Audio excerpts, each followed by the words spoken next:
one. Hello everyone and a very good morning to one and all.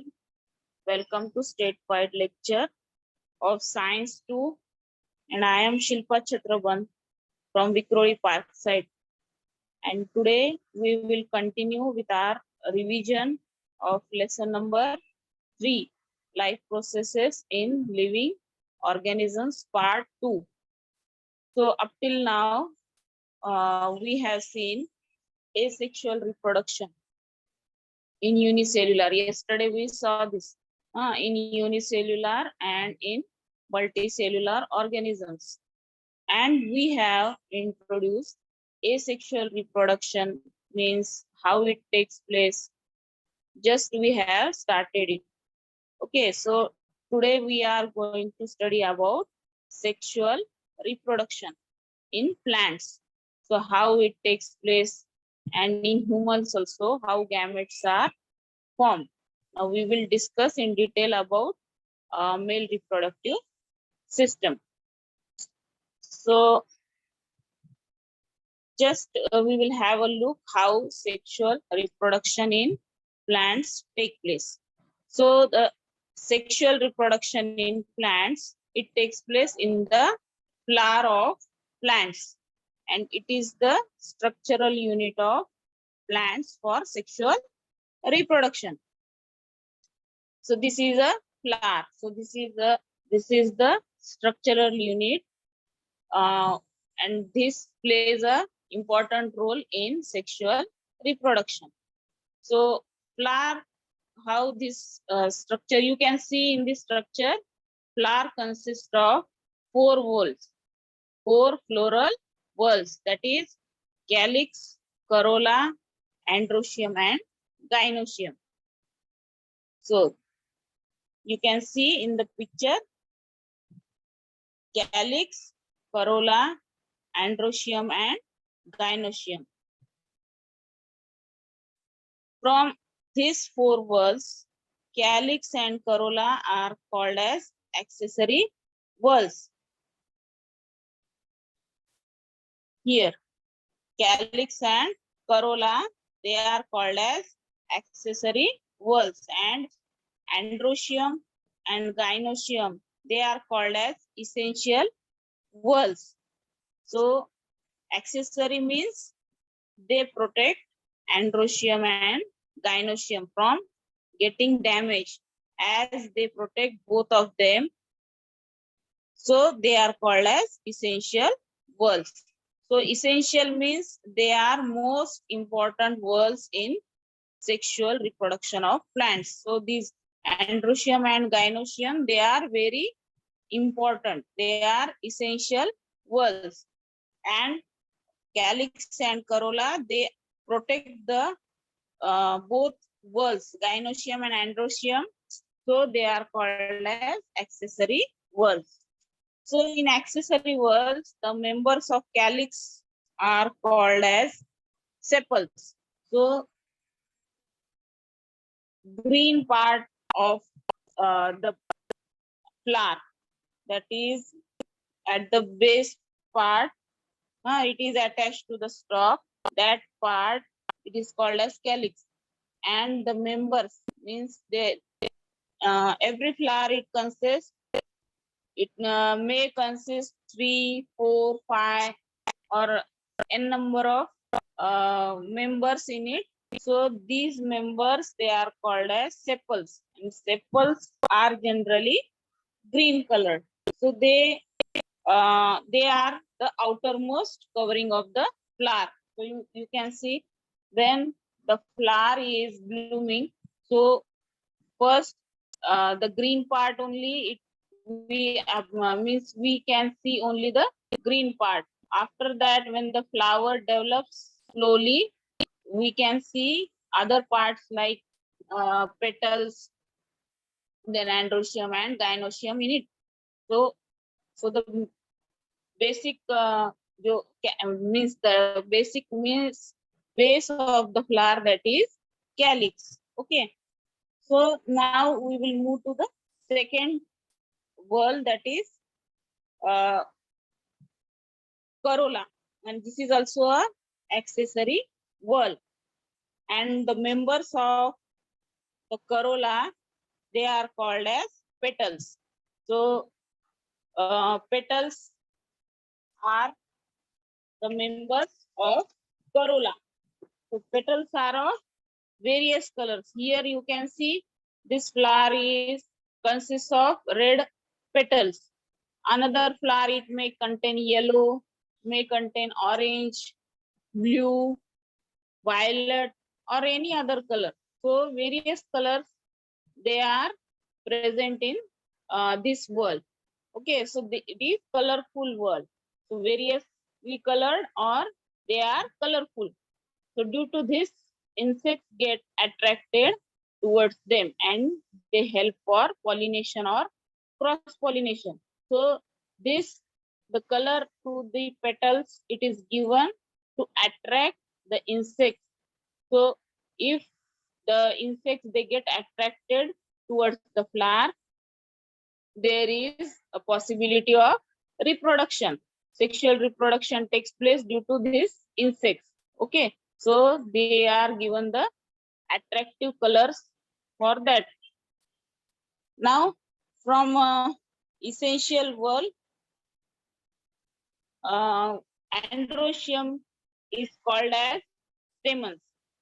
So the members of the essential whorl, that is androecium, they are called as stamens, and it is the male whorl of flower.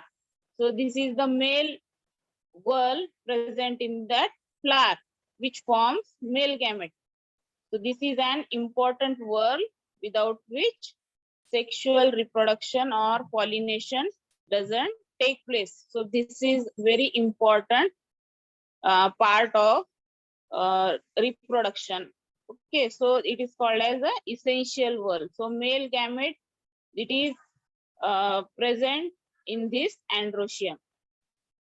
So now next essential whorl, that is gynoecium.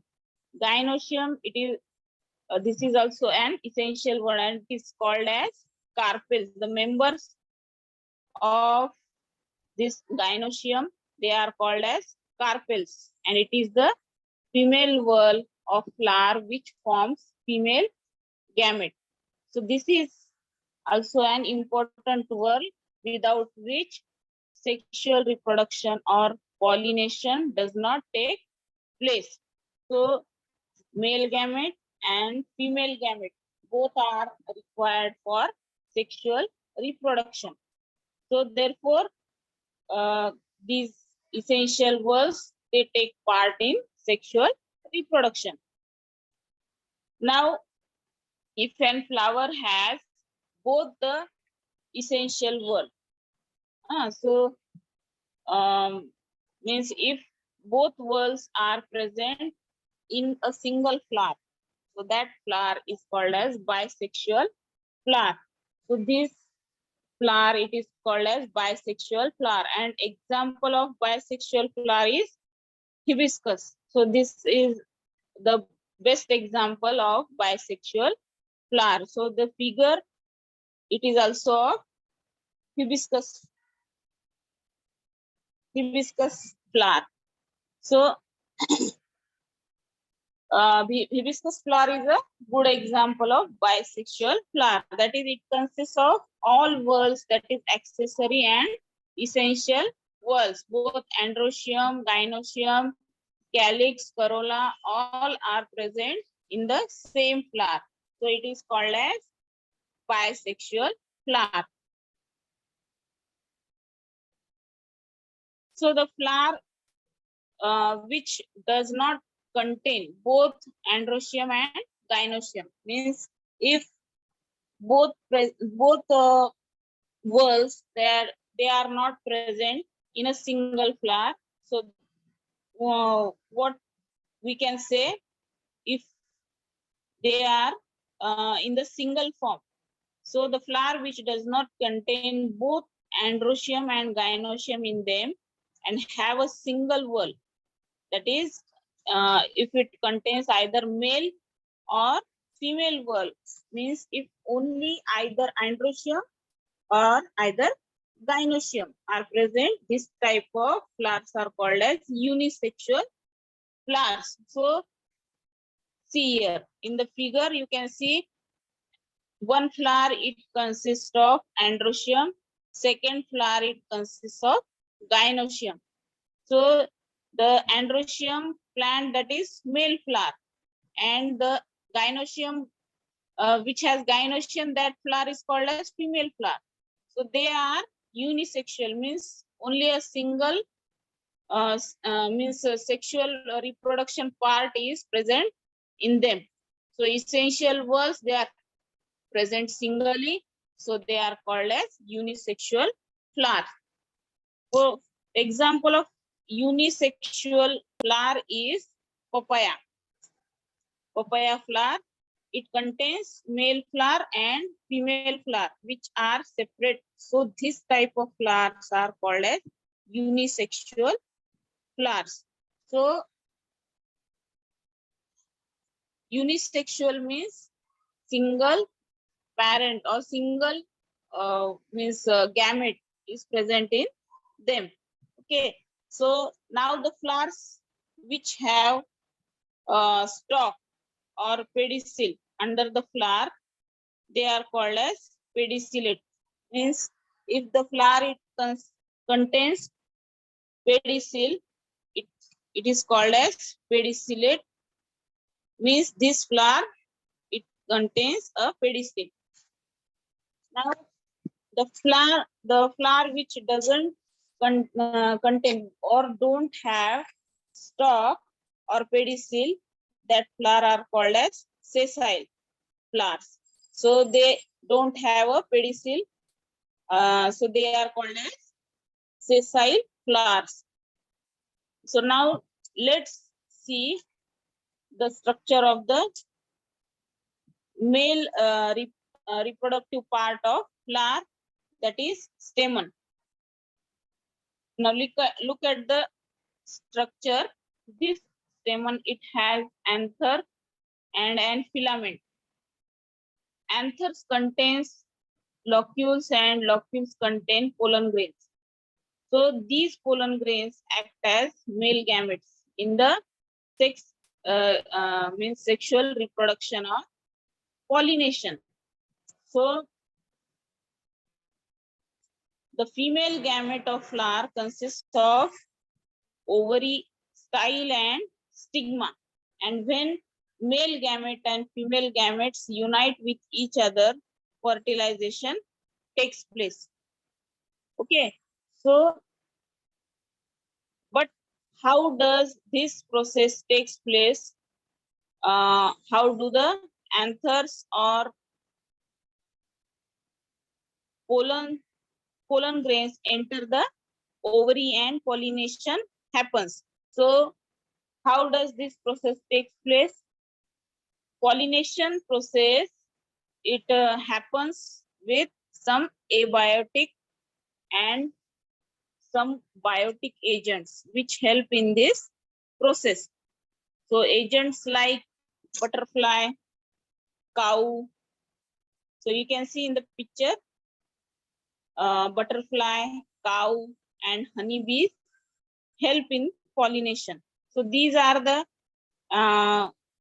agents which help in pollination. So the anthers, they get stick to the limbs of these insects, and if they come in contact with the stigma, they pass on the ovary. So if these animals, they come in contact with the stigma, there is a pollination in that flower. So these are the biotic agents which help in pollination or reproduction. So the stigma of flower, it is sticky. So you can see the stigma of the flower, it is sticky. The process of pollination,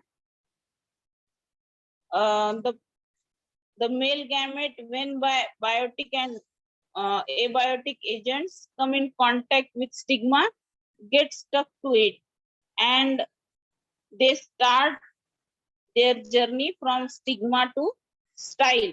Two male gametes pass over to the ovary and enter through the pollen grains. And through the pollen tube and enters into the ovary. And ovary contains one or many ovules. Embryo sac is formed in each ovule by meiosis. So each embryo sac consists of a haploid egg cell and two haploid polar nuclei. So pollen tube reaches the embryo sac via style, and the tip of the pollen tube, it bursts and two male gametes are released in the embryo sac. One male gamete, it unites with the one male gamete, it unites with the egg cell to form zygote, and this is fertilization. And second male gamete unites with the two polar nuclei and endosperm is formed. As two nuclei participate in this process, it is called as double fertilization. So when pollination involves only one flower or two flowers born on same plant, it is called as self-pollination. So whereas if it involves two flowers born on two plants of same species, it is called as cross-pollination. Means when two flowers, see here, this is a means when an insect, it sits on a flower and it passes on to the another flower, the male gametes. And when this type of pollination takes place, so this pollination, it is called as cross pollination. Means two different plants, they play a part, means they take part in this pollination. So this pollination, it is called as cross pollination. Okay. And when the flowers which are present on the same flower, means means one plant, it has 4 or 5 flowers. So if these 4 or 5 flowers, they selfly pollinate with each other, means the insect, it sits on the same plant's flower and to the next flower of that same plant. So that type of, if that type of pollination takes place, this pollination is called as self-pollination. Now, while discovering the new high-yielding and resistant varieties of plants, scientists bring about the pollination with the help of brush. So if scientists, they want to discover or they want to make a new species, so what they do the pollination with the help of brush. Means the brush, it plays the role of the insect.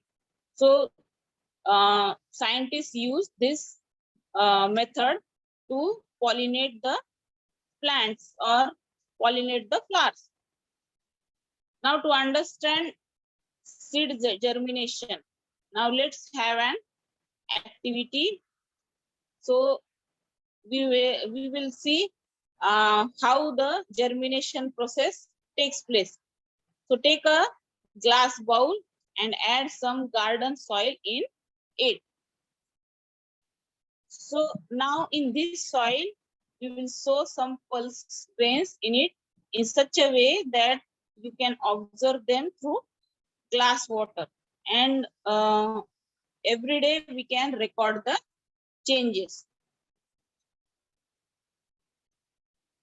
So you can see here how water is sprinkled, and after some days what will happen, what changes are observed in the seeds during the entire week. After a week we will observe the seeds. You can see after fertilization the zygote divides several times to form an embryo within the ovule, and the ovule, it develops into a seed, and the seed contains the future plant, that is embryo. So here you can see, you will observe that radical comes out of the seed. You will see here that radical comes out of the seed coat by rupturing it, which after some time acts as future root, and a plumule also comes out by rupturing, which acts as future shoot of the plantlet. After a week, we observe the shoot from which new plantlets come out. So this is called as seed germination. So this seed germination takes place in this way. So now after discussing sexual reproduction in plants, now let's move to the next topic of sexual reproduction, which takes place in humans. So this sexual reproduction, which is different, and hormones control the functions of human reproductive system.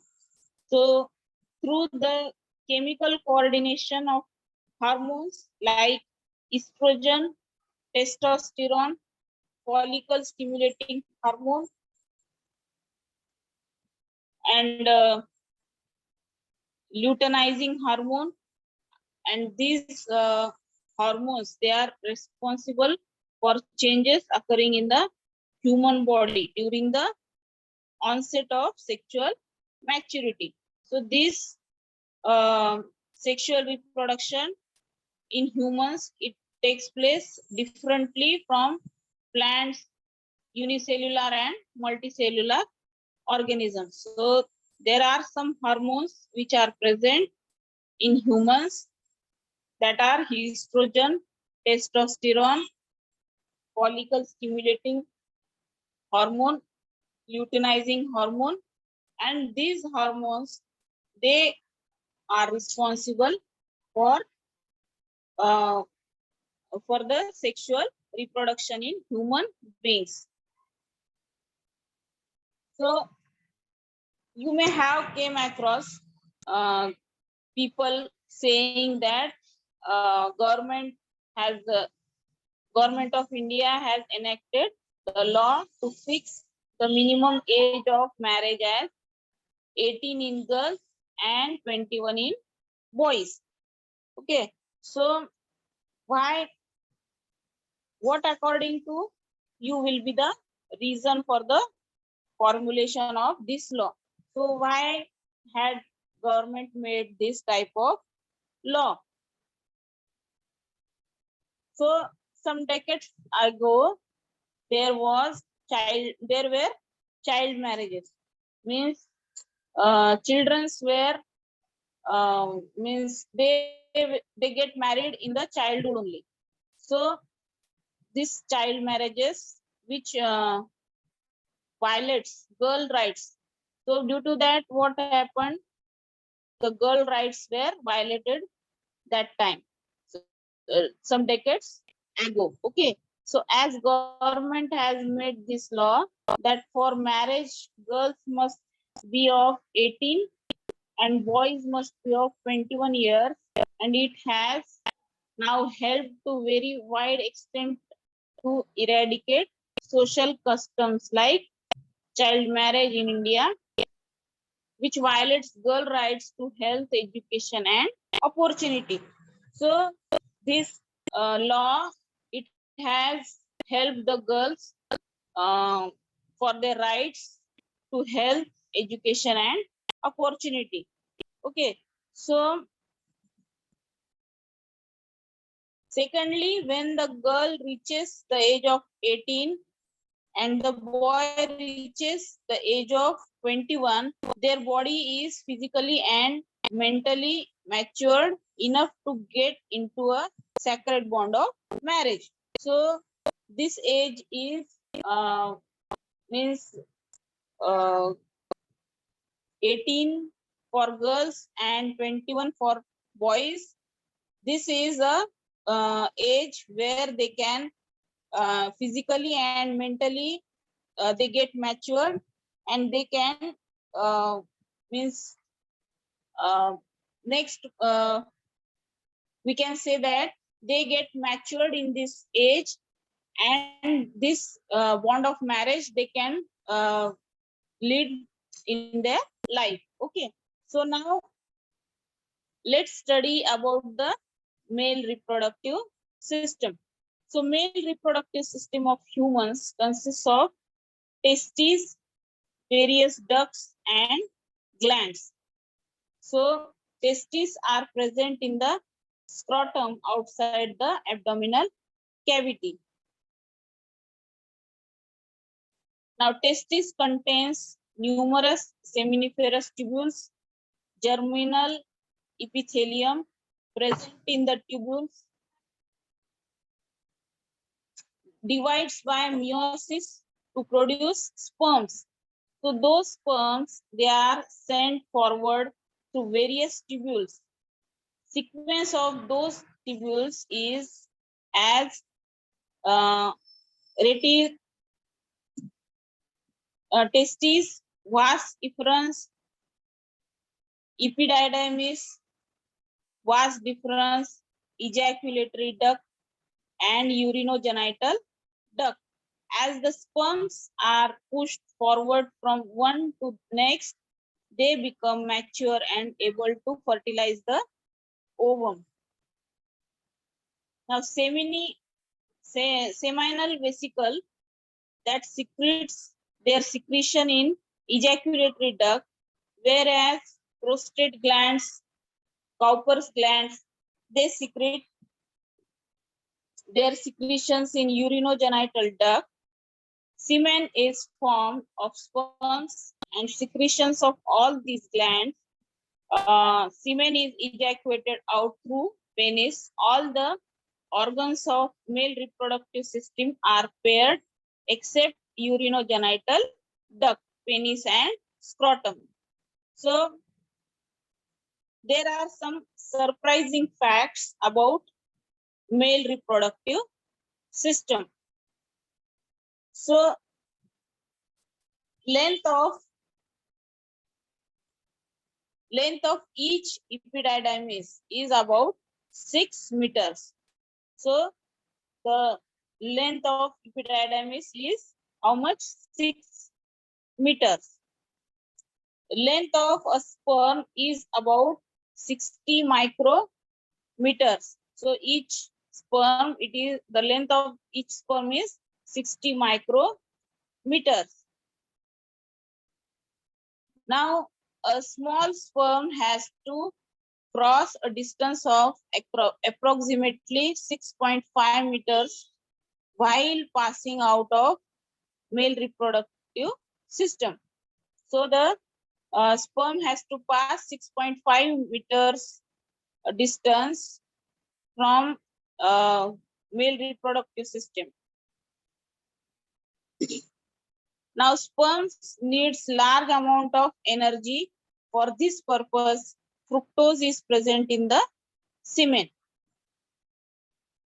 Okay, so in this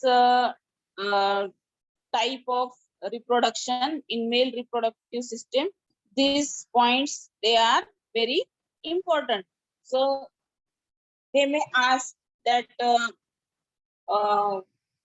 may draw the diagram of male reproductive system, or they may give the diagram and you have to label that diagram. And in sexual reproduction of flowers, they can also ask how the sexual reproduction in plants that takes place. So in you have to describe how the male gamete is formed, then how the which are the female gametes in the flower. So this type of questions they can ask. You may have you may be given this picture and you have to label the diagram. So they may ask which are the essential words, which are the accessory words. You must know the names of the parts of the flower. So parts of flower you can means you must rectify that points that starting you must start from calyx, from the base, calyx, corolla. Calyx, corolla, you may learn that two words and uh, you may name them that are accessory words. So the two accessory words, if they ask in is 1 marks question, which are the accessory words in flower, so you must know the name of the words. You may write the only simple, you can write only calyx and corolla. You may get 1 mark for that question. So if they ask which are the essential words in the plants, so you can rectify these two names, androecium and gynoecium. So you may get question for 1 mark or half mark. So that question you must know the answer of that question. And if you write the correct answer, you may get full marks. Okay. So they may ask what is mean by bisexual flower. They may ask what is unisexual flower. So you must know that bisexual flower, that the flower which contains both male gamete and female gamete, or androecium and gynoecium in the single flower, that flower it is called as bisexual flower. Means male reproductive part and female reproductive part both are present in the same flower. That type of flower, that they are called as bisexual flowers. And the if they ask unisexual flower, so you may write if the flower it contains only one gamete, either a male gamete or either a female gamete, or either a male reproductive part or female reproductive part. That flower it is called as unisexual flower. So the single means single reproductive part. If the flower contains the single part, then you can that flower is called as unisexual flower. Okay, so how this means reproduction that takes place, that may also be, you may also be asked that which are the biotic and abiotic agents which are responsible for pollination in flowers. So you may give the answer for that.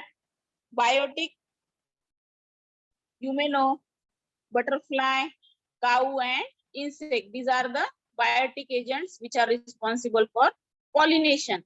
And abiotic agents, that is wind and water. So these two are abiotic agents and these three one they are biotic agents.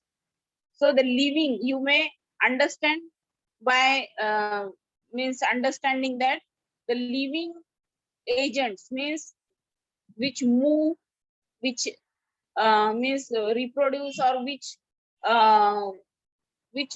animals, insects, or means animals, insects, and the agents which are living things. So they are called as biotic agents. And non-living things that are wind and water, they are non-living things. So they are called as abiotic agents. Okay. Again, so how this ovule, style, stigma, this process, how this takes place, and how the means pollen grains, how they pass through the pollen tube and how they get germinated. That process also is very important. Why the double fertilization is called, why this process is called as double fertilization. So you can write down the answer for that process. So one gamete, it unites with means one female male gamete, it unites with uh,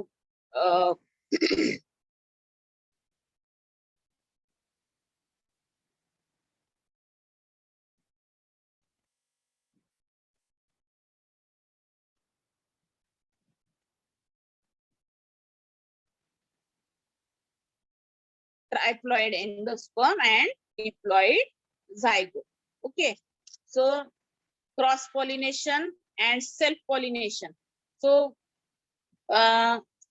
which flowers they are called as self pollinated, or which flowers they are called as cross pollinated, or which process is called as cross pollination, which process is called self pollination.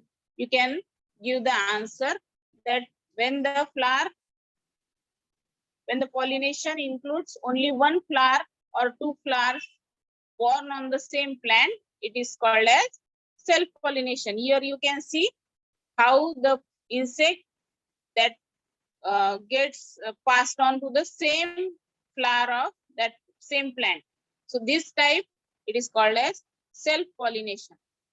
And if the insect, it goes to another flower of the plant, it is called as cross-pollination. So when the pollination includes flowers of two different plants of same species, then it is called as cross-pollination.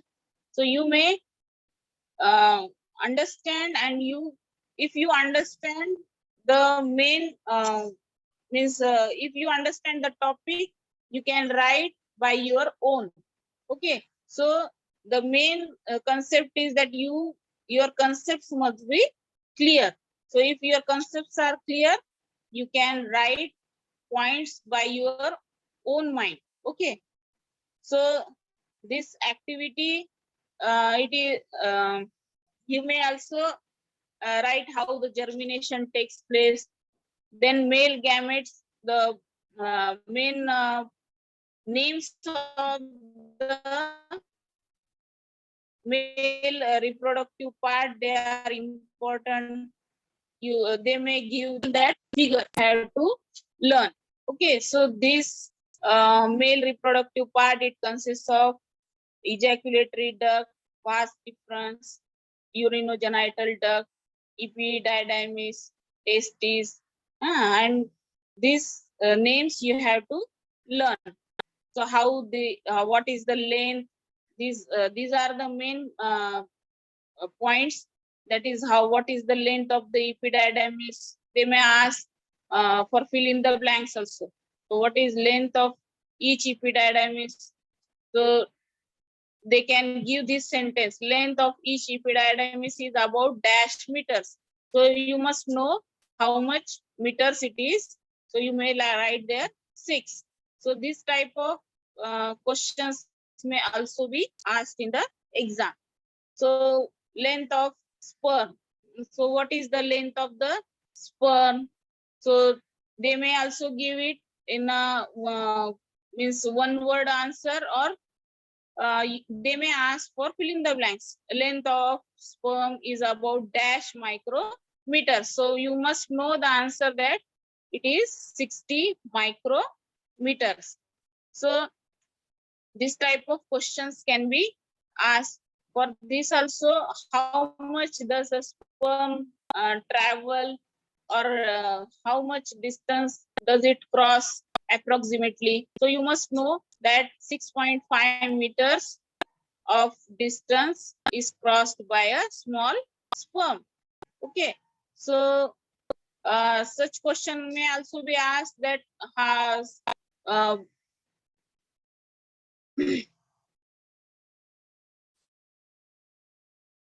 for energy, which form of energy is large energy required, and that is present in the fructose. Fructose is present in the semen for this energy. Okay, so in this way, we have seen sexual reproduction in plants and male reproductive part today. Okay, so I think that I have covered these two topics today, and I have revised it with you. Okay, so you may have understand. So if anyone has any doubt, they can ask if they have any question.